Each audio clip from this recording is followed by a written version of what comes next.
Use of yet to. Yet two মানে হচ্ছে এখনো করা হয়নি এমন কাজ।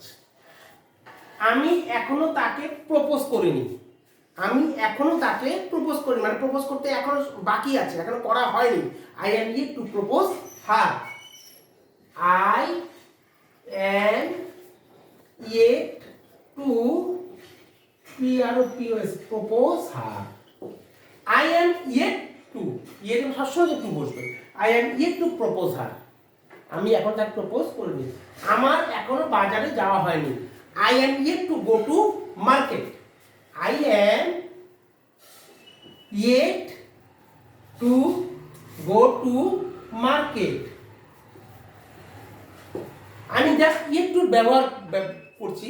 ইয়েট টুটা আমরা কোন কোন ক্ষেত্রে, ট্রান্সলেশনের ক্ষেত্রে বা কোনো কিছু লেখার ক্ষেত্রে ইয়েট টুটা কখন ব্যবহার করব? কোনো কাজ এখনো করা হয়নি এমন ক্ষেত্রে ইয়েট টু হয়। ইয়েট টু কোথায় বসবে?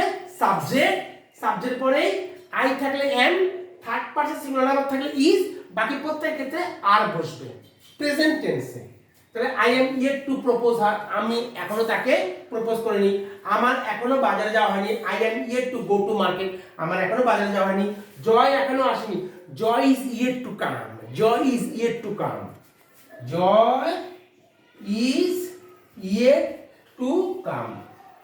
অর্থাৎ Joy third person number is হলো, ইজ এর পরে তারপর ইট, ইয়েট বসবেই, yet to C O M E, C O M E come. তারা এখনো কাজটা শুরু করেন। They are yet to start the work. দেটা বহুবচন, they are yet to start the work. They are yet to start, তারা এখনো শুরু করেনি দি ওয়ার্কের কাজটা। আমরা এখনো দীঘা যাইনি, তাহলে we are yet to go two Digha. We are yet to go two Digha.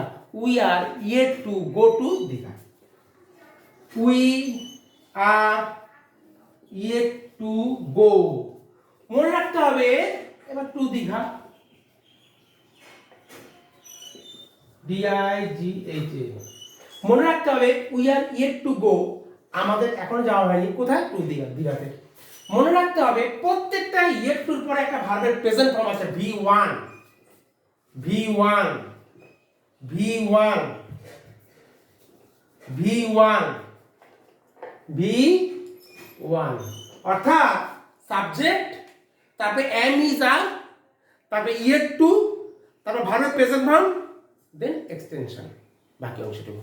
Thank you for watching my video.